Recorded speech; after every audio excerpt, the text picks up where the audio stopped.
Welcome to KRA's The Hub, the official podcast of KRA Corporation.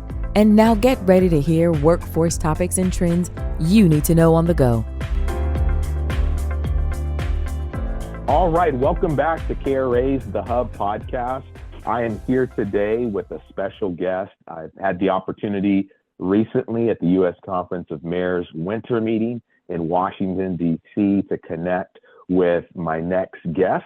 I'd like to introduce to the Hub Rick Beasley, the Executive Director of CareerSource South Florida. Rick, welcome to KRA's The Hub. Well, Jonathan, good to see you again, my man. Great to be here. So thank you for the invite. You too. Thank you for joining us today. You and I connected recently at the U.S. Conference of Mayors Workforce Development Council, and there it was the backdrop of a lot of change as we're coming into this new year, 2025. We have a new administration. The future of workforce development and WIOA is right now being decided. And so there were a lot of great topics, and I want to get into some of the things that we discussed there at that conference. But I want to start off with you and your journey. You are the Executive Director of CareerSource South Florida. But tell us a little bit, how did you get there? I think everybody has an interesting story when they talk about their journey into workforce development, but give us some insights into your background, how you got into workforce development, and now the Executive Director. Well, I started my career back in 1999 in the state of Missouri. The Governor Carnahan, the late Governor Carnahan, created a new organization called the Workforce Development within the Department of Economic Development. Tom Jones was the first director that started the new agency, and he was told that he needed to have a conversation with me about joining his team. And so back in 1999, I actually became the one-stop operator for the state of Missouri. And I was responsible for the policy development for all operations within the state of Missouri as it related to workforce centers, or back then, remember, we called them one-stops. And then a year later, I became the director over the state workforce board and over all the governance for workforce boards throughout the state of Missouri.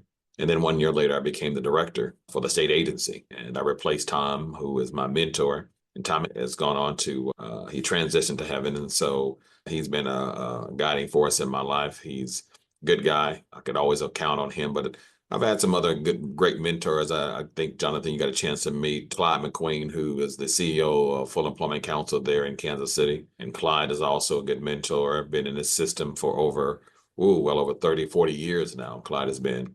And so now as I'm progressing my career, I'm considered one of the old timers now, which is, I wouldn't say it's good, but I started my career in Missouri. And again, designing policy for the one-stop centers under the state, then the director over the state workforce board, and then the director over the state agency, and the board reported to the director. And so I've been doing this, and I came here to Florida in 2005 when my governor lost the election, and I came to run this agency, and they did a national search. And I look back and say, man, I don't know what I got myself into. We had some challenges when I got here. They were, which is why they did a search. They got rid of the CEO and needed a new leadership. And we've come in, and I think we have made some significant changes over the last 20 years.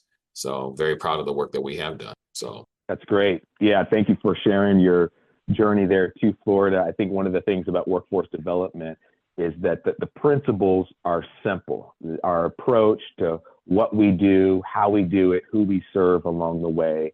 But also what makes it unique are the regions that we work in. And so going from Missouri, a different state, to a new state, and even a different region within Florida, what makes your region in Southern Florida unique? What are some of the industries? What are some of the challenges that you found and to this day are still present there in Southern Florida? Well, keep in mind, the biggest challenge for us is a very tight labor market. When I moved here 20 years ago, the labor market was very tight. Unemployment level at that time, we were almost at, it was 4%, somewhere in there, 4 to 3%. Now, I mean, we're looking at 2.1%. So it's always been a challenge in terms of finding talent. Other challenges that we've had, we have a significant immigrant population here. Majority of the residents here, they're foreign born, okay? They have multiple languages, I mean, whether it's Spanish to Creole, which are the most prevalent languages spoke here in Dade County, in addition to English. And so again, those are some of the challenges. They haven't changed. Our main role really is to focus on an employer. And I think when we spoke in DC, the philosophy that we have here at CareerSource is that the only customer that we have, and I don't say dual, I make it very clear, we don't have dual customers. We have only one, which is the employer. The job seeker is our product, and that's the kind of the approach that we take. Now, that's not to say that job seekers don't have value that one's place over the other. And I think I gave you the analogy when we were there in DC, Jonathan, that the best way I can describe is to say that if, like GM and Ford, they take raw material and then create a product. And so that's how I look at the youth programs that we offer, that those youth are raw material. They haven't really developed the skills. And so our role is to develop the skills to market, to broker to employers. And so I always like to use the analogy of used cars. Most of these used cars are certified, BMW certified, Jaguar certified, Ford certified. I parallel that with workers who've been out of the workforce system for a while, those that have lost their jobs. And so our goal there is to reskill, retool those adults to, again, market them to who?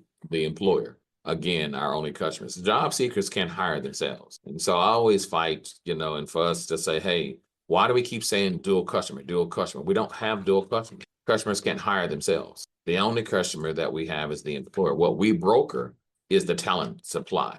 And so that's how we kind of approach it here. And so the targeted industries that we have, that has always been big. Tourism is the biggest one. But again, that challenge there with tourism is the low wage. And so IT, fast growing here. Healthcare is always growing. Transportation is growing here. And so we have particular industries that we're going to target to grow our industries within Miami-Dade County. And those industries really have not changed much over the last 20 years. You see blips here and there in terms of manufacturing, but manufacturing has always been that's about 1 or 2% here in our region. And so we are, again, tied to our economic development arm and seeing how we become a resource to our economic development components here. I'm glad you mentioned that, Rick, because that too was a topic at the Workforce Development Council. In fact, Jaime Cruz, executive director in Southern Nevada, talked about that specific issue, workforce development really being economic development. And it's great, it's a great concept, but it doesn't always happen naturally in all cases, depending on how the government structure is in a local region. Talk to us about your approach strategically to really be intentional about connecting and integrating workforce development with economic development in your region. Okay. Well, I would say that economic development is a three-legged stool, or in some cases, it can be a four-legged stool. And so you have business development, you have business expansion and attraction. Then you also have workforce development, and then some people tie in tourism. And so without those, those components, you really can't drive economic development within your area. I mean, you can incentivize a company to come to South Florida, but if you don't have the talent, that company won't survive. And I think I shared with you my story when I got into workforce development as the director. At the state level, one of my biggest jobs that I had, my first day on the job as the director, I flew with the governor to open up a Huffy plant in the northwestern side of the state of Missouri. My last job, or last action I took as a director when I left the state, was to close that same Huffy plant in the northwestern part of the state of Missouri, because again, not finding the talent. And so talent becomes one that, working with our economic development arm, which is the Beacon Council. Also, our mayor has launched an economic development department within her purview, which we work very closely with. And again, our role there is to understand the strategic initiatives of those arms to say, okay, here's how we make investment. And I use terminology a little different probably than other workforce boards, Jonathan, because I don't use and say I spent, I say I invest. And so we want to invest strategically in terms of how to grow industries in our area. So we work very closely. I'm actually on the board for the Beacon Council. I chair the economic development plan co-chair the economic development plan for our Miami-Dade County, which we call Opportunity Miami. And so it concentrates on innovation, talent, and climate resiliency. Those are the areas that we focus on. And so workforce boards play a major role in economic development. And it's not just through funding. And that's one of the things that workforce boards need to recognize, that we have strength in not just in the funding side, but the policy side of how we advocate various initiatives to help grow companies and talent within our respective areas. I like what you said on that, the investment into the community. Now, looking back, when you look at some of the initiatives or programs or partnerships with economic development or at large, what would you say are some of the areas that you've been most proud of? Maybe an area where you've seen that measurable impact of investing in the community, investing in the job seeker, the talent, as you described earlier, and really showed how important it is as the life flow for economic development. What initiatives would you look back on, say, you know what, we saw the collective impact, the return on investment that we made, and we see the results? Well, I mean, one initiative, particularly is COVID. I actually just got through meeting with some of the staff on another policy and waiver request we're going to make to the U.S. Department of Labor. But one was our layoff aversion.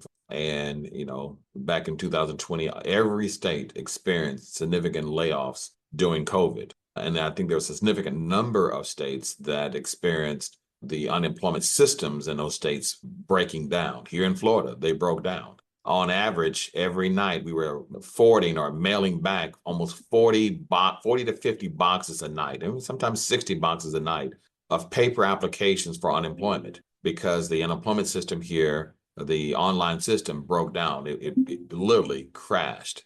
And so seeing that and seeing employers laying off, I looked at the law, and there was a section within the layoff or the rapid response activities. And one of them was a loan program. I never knew what that meant. So I called the state and said, hey, what is this? They got us connected with the U.S. Department of Labor. And so we created what we call a layoff aversion fund. And so we put about $2 million into creating this fund that gave up to $10,000 for companies to keep people working. A little different. And so, well, how'd you do that, Rick? Well, again, working with the State Workforce Board, working with the U.S. Department of Labor, we were able to devise not only a policy, but also procedures, and they actually developed an online system for employers to submit their applications. So then you're saying, well, where's the connection with economic development? Well, we contracted with the Beacon Council. Matter of fact, we contracted with the major chambers here in Dade County to launch that program on our behalf. And so the Beacon Council,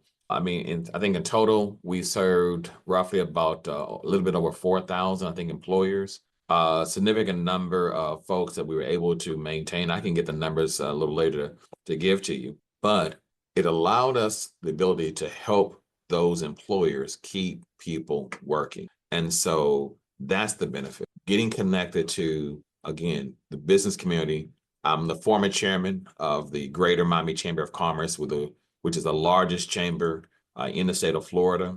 We're 117 years old. That's how it was created. The Beacon Council was a spinoff of the Greater Miami Chamber of Commerce. Even our tourism board is a spinoff from the Greater Miami Chamber of Commerce. But getting connected to employers is the key. Getting connected to the economic development arm is the key. It allows us, one, to identify those industries that they're going to be targeting, and strategically allows us as a board then to fund those initiatives so that we can then grow talent. So that's how we connected. So that one particular program has been great. I would also share when we were part of the team to help recruit the second headquarters for Amazon. And so we were at the table making investments. And so we as a board made a $15 million 5-year investment to recruit the Amazon second headquarters here in Miami. And we're a part of that group to do so. And so again, being connected, being a part of the discussion, and using our resources in a way that we would have covered on-the-job training, we would have covered the customized training, we would have covered the funding of an apprenticeship programs for them. That's where we come in. And I think boards, we need to see how we can be as flexible in doing so. Yeah, you mentioned COVID, and it's amazing. Anytime I look back to think that that was 5 years ago, and it was something that, as a world, as a system, every element of our society had to respond. No one saw that coming, and I know as leaders, as organizations, we don't always want to be in that responsive mode, but it sounds like you guys were able to be responsive and resilient during that time. And let's talk about that a little bit. You know, the other side of it, being a visionary leader. What is your approach to operating as a visionary leader? There's a lot that's continually changing in the world, in workforce development, that impacts the work that we do. And so we're in both worlds. We're responding, we're serving customers, we're serving businesses. But what's your approach to staying as a visionary leader for yourself in what you set as priorities and initiatives, but also the team and the organization that you lead? Well, I think it's not just giving a vision, but it's also implementing, pushing the implementation of what you envision. So when I first got here, and I shared with you before, sometimes, I had an afro when I started. You can see the afro actually switched gears and went down to my face and left me bald because I didn't have a beard when I originally got down. Now, well, actually, I did. It wasn't, I think I cut it off. But that being said, we were a workforce board. Actually, there are 24 boards in the state of Florida.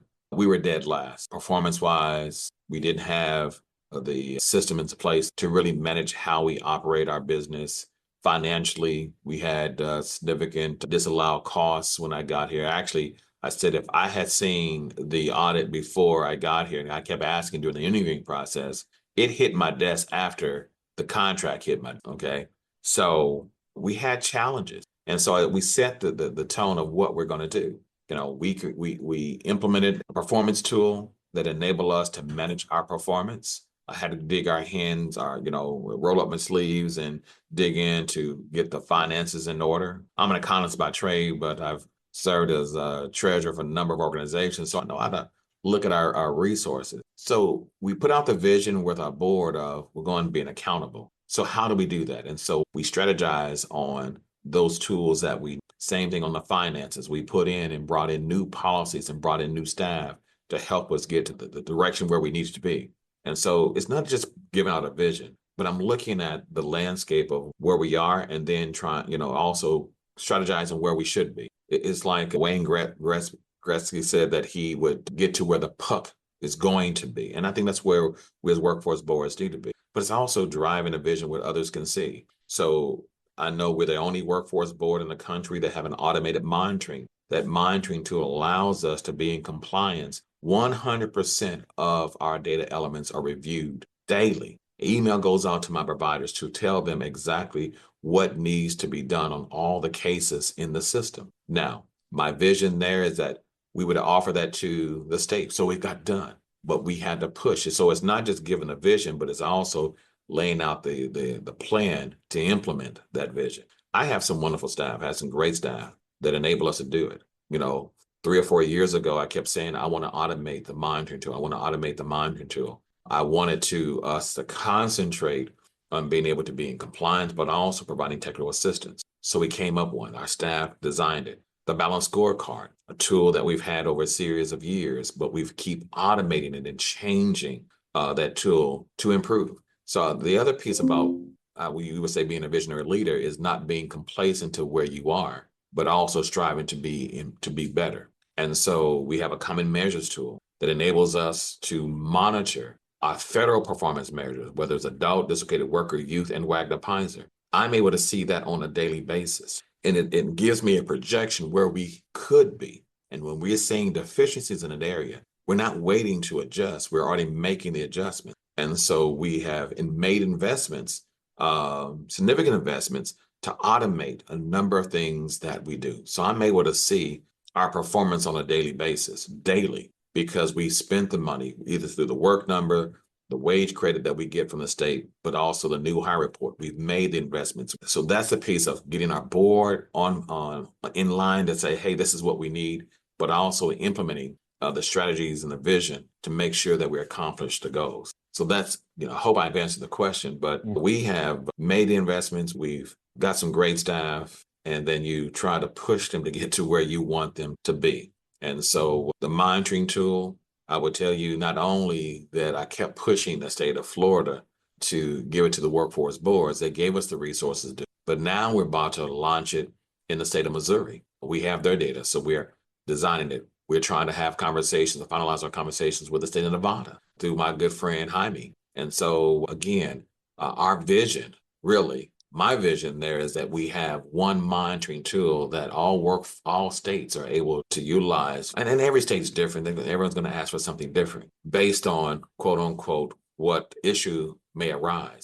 but at least have a kind of a standardization on that monitoring tool. And so we're going to push that. I know my staff sometimes think I'm crazy when I'm saying we're going to lead. For me, I want to be the best workforce board in the country, not just in the state of Florida, but in the country. And I want us to lead by example. And I like to take things from other workforce boards, customize it to us, and seeing how we can make improvements. So I always like to learn when I come to the U.S. Conference of Mayors, to learn what they're doing, seeing what my staff, what my colleagues are doing with their staff, taking those ideas and then bringing it back here. So that's why we're so good, because I like to steal from them. I can't say word steal. I like to appropriate from them and being able to automate, because we use technology like no other. That's great. I like what you said there on that piece, and a lot of key themes there. Setting the tone, using the tools that are practical to measure impact and success. And I was going to go there next when talking about vision. You clearly stated it, that you want to be the preeminent board in the state of Florida. What are some of the... Actually, not Florida, the nation. I know I'm the best. The nation. Okay. and I say that not to be arrogant and to say that, but we have some great boards here. But I'm always pushing us to be the best. And when I say the best, it's not just about a letter grade that we have, because that's the requirement here in Florida, or you're making a common measures. Truth be told, it's about the service that we provide and that we service everyone, the hard to serve. Because I'm going to serve individuals that I know sometimes may impact my performance, but it is about serving them. If I can reskill them, I can retool them, I'm able to meet the needs of the employers in my respective workforce area. That's the importance. And so when I say I want to be the best, it is I want to serve all the folks in our system so that they are able to, I can work myself out of a job. That's really the ultimate goal. And so I want us to be the best of serving those populations, helping our employers find the talent, designing policies and systems that help us achieve that objective. So for those that are out there, other workforce development leaders that are looking to drive impactful change in their region, what are some key lessons that you've learned along the way that you would give as advice to others that are out there that are on their career journey, they're aspiring to be a visionary leader, to make impact, to be the best as well? What advice would you give them in their current role? Well, probably some folks don't want to hear, but be Christian led. I have a rule in my region that if you don't want to serve God's people, don't work for me. Okay. And so it is about service. We should be servant leaders. That's the first and foremost. Number two is also being strategic of working with your employer community, your business community, and driving your investments to meet their goal. And all workforce boards, drive that way, but really be to heart that they're our only customer, and that when we're serving the Jonathans and the Ricks of the world, it is to reskill, retool, provide the tools necessary to broker them to an employer, right? So being strategic of aligning with the business community, being Christian-led or Christ-led. Some folks may not want to hear that, but I'm going to tell it like it is. It works for me. And number three is having good staff that see your vision and implement the vision where you want them to go. Rick, I want to thank you for your insights, sharing so much knowledge and, I believe, beneficial wisdom for our audience. And I like what you said about being a servant leader. I heard somebody say, if you're too big to serve, you're too small to lead. And I think that really sums up that approach and serving our community, making impact. Now, for those that, again, have listened today, they've heard your story, your journey, what you're doing there in South Florida, how can they follow you? Website? How can they connect with you personally? Well, our website is www.CareerSource, that's all one word, S as in Sam, F as in Frank, L as in Larry.com. So it's CareerSource, SFL.com. I'm on LinkedIn. They can connect with me on LinkedIn. My email address is rick.beasley@CareerSource. Again, all one word, sfl.com. Our office number is 305-929-1501. And if they have things to share with me, because again, I'd like to always see what my colleagues, I like to see what's going on. Matter of fact, when I said I was meeting with staff, we're looking to see what writing a waiver to provide up to 100% of reimbursement costs for those companies that are doing business in an opportunity zone. Again, ideas that we have looked and seen what some states are doing. We're trying to do a waiver request for capitalization. Again, promoting entrepreneurship in our respective areas. Again, targeting. So things that we will see that we want to be instrumental in helping grow talent, but also economic development. That's great. I love that idea, collective impact, collectively coming together, sharing ideas and resources. Rick, this is such an enriching time. I look forward to following the work that you guys are doing, and let's do this again at some point in the future. I always enjoy our conversations, being able to connect with you, glean from the wisdom and the experiences, and look forward to connecting with you in the future.